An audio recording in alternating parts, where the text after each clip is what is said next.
Donald Trump, Fox News alert on what we are waiting here. This is Atlanta, Georgia, at the Fox Theater, and we are expecting him to step up to the lectern and give a speech. There's a rally that's already, people have been coming in for that, so we're expecting that visual as well.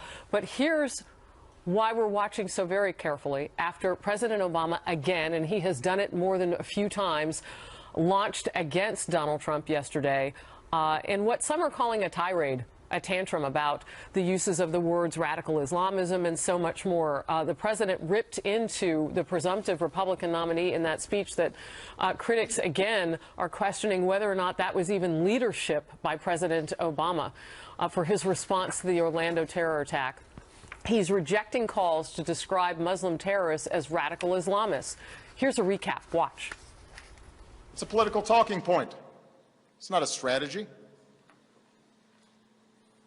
And the reason I am careful about how I describe this threat has nothing to do with political correctness and everything to do with actually defeating extremism. Now, up until this point, this argument about labels has mostly just been partisan rhetoric. And sadly, we've all become accustomed to that kind of partisanship, even when it involves the fight against these extremist groups. And that kind of yapping has not prevented folks across government from doing their jobs. We now have proposals from the presumptive Republican nominee for President of the United States to bar all Muslims from emigrating to America. We hear language that singles out immigrants and suggests entire religious communities are complicit in violence. Where does this stop? Interesting to hear the president call the words yapping. Elected officials who might have dissenting views on how to fight the ISIS savages, he calls it yapping. Trump reacted to those comments at a rally last night. Here's that. I watched President Obama today, and he was more angry at me than he was at the shooter. But he was more angry, and a lot of people have said this, the level of anger, that's the kind of anger he should have for the shooter and these killers that shouldn't be here. Donald Trump is not the only one criticizing the president. New York Post columnist Michael Goodwin called it a temper tantrum and wrote, "It was a striking display of personal anger and pent-up grievances and a total failure of leadership during a national crisis. Obama's demeanor and tone were far from presidential. His cause is himself. Always and only.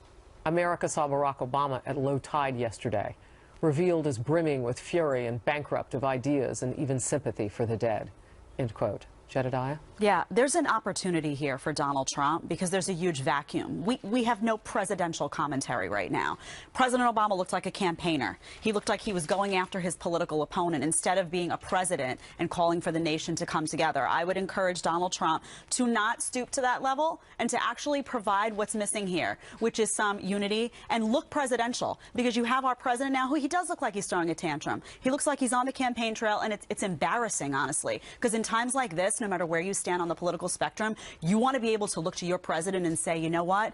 He got this right. He's calling for all of us to come together. He's not being divisive. He's not a campaigner. So Donald Trump, you know what? Look at what's missing and be that for people. Because you may be the guy who wins this thing, and that's what people need in times like this. We watched that speech live yesterday. Yeah. We were sitting here, and it was amazing the way he had no emotion at the top. I mean, when he was talking about what had happened and going after ISIS, he was completely devoid of emotion. Americans under siege. Yes, and instead, he only got animated when he started to attack his political opponent. I mean, when is the last time we saw a sitting president get out there and attack the other party's candidate running in the next election?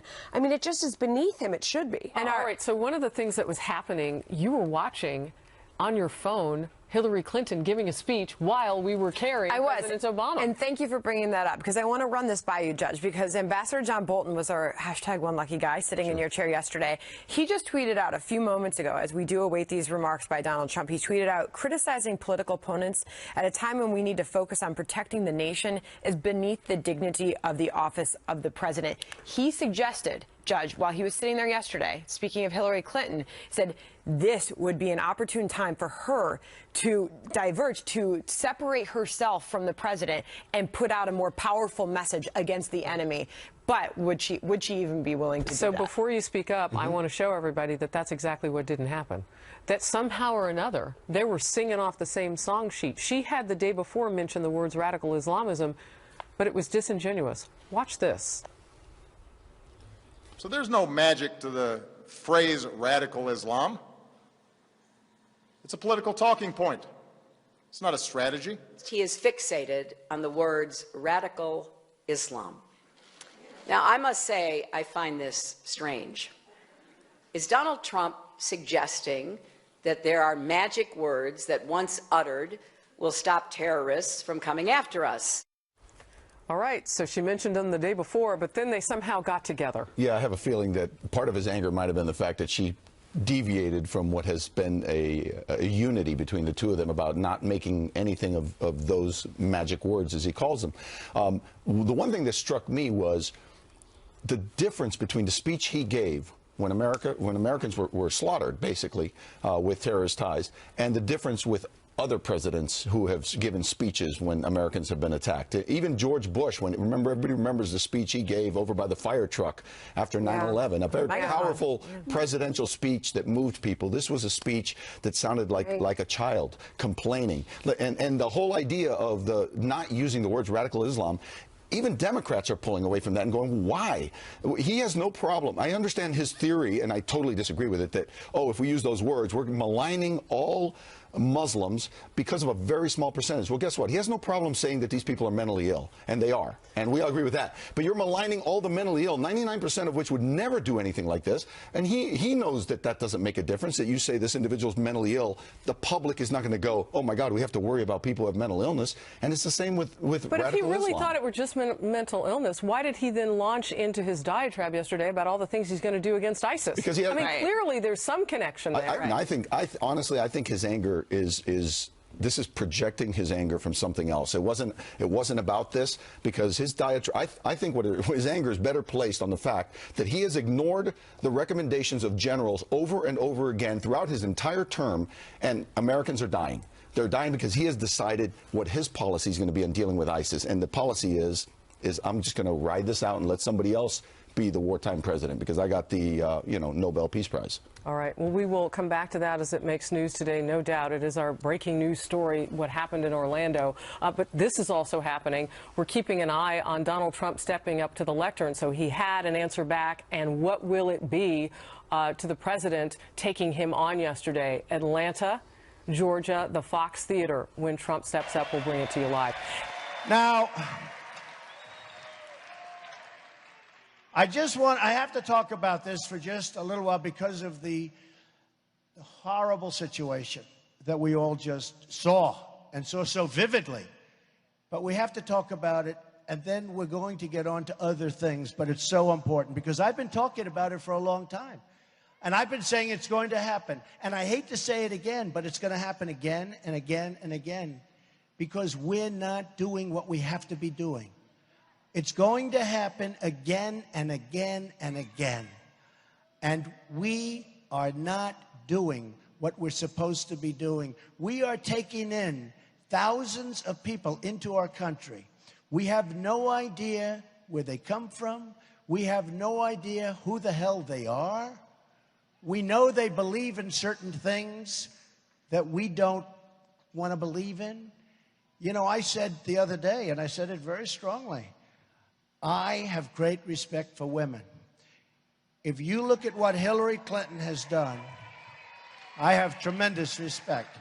If you look at what Hillary Clinton has done with women, number one, from certain countries, her foundation has taken millions, tens of millions of dollars from countries that want to enslave women, want to enslave women.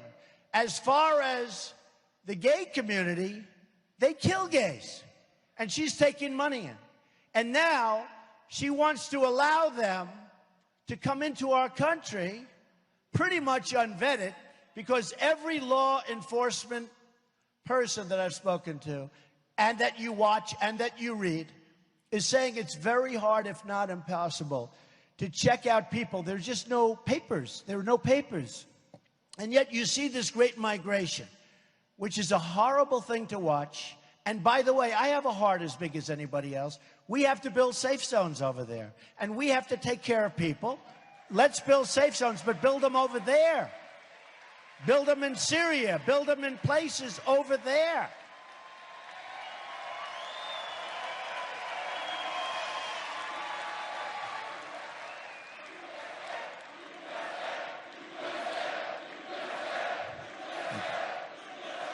Thank you.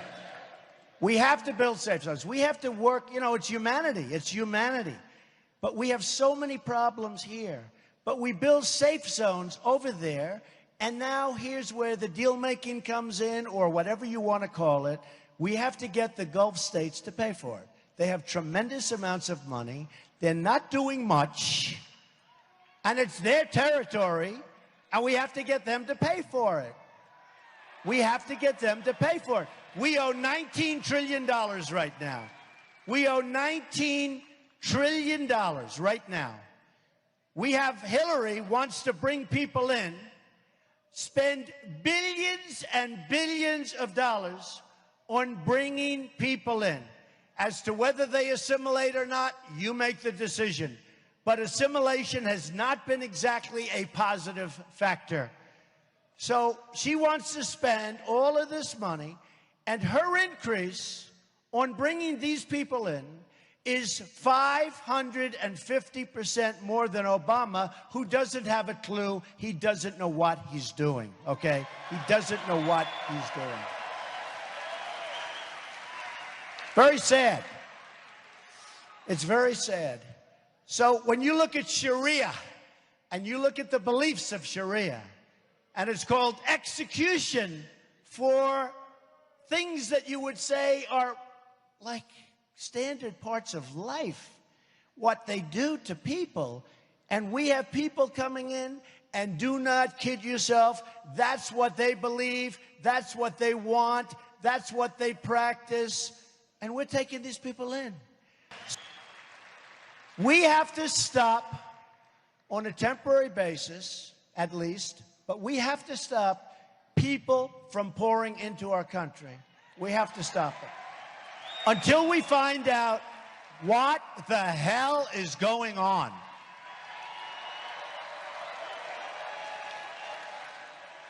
And we can do that. But we have to have people come in that cherish us, that love us, that want to love us, that want to do things that don't want to destroy us, that don't want to go to a club where you have innocent people and where you had no guns on the other side. By the way, I'm going to save your Second Amendment, okay? I'm going to save your Second Amendment.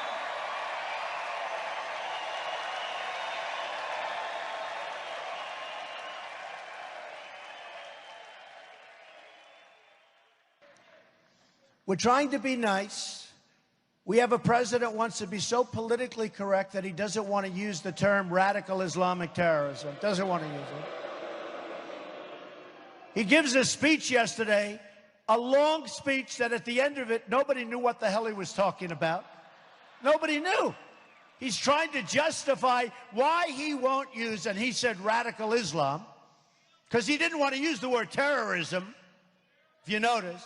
Why he won't use that term, or why he doesn't use it, and how it doesn't make any difference, but it does make a difference. It makes a difference, and it makes a big difference, because unless you're willing to discuss and talk about the real nature of the problem and the name of the problem, radical Islamic terrorism, you're never going to solve the problem. This is a problem that if we don't solve it, it's going to eat our country alive, okay? It's going to eat our country alive. And we have to make sure, so important, that we now go down the right path, because we're going down a wrong path and our country is in serious trouble, okay? All right. Serious trouble.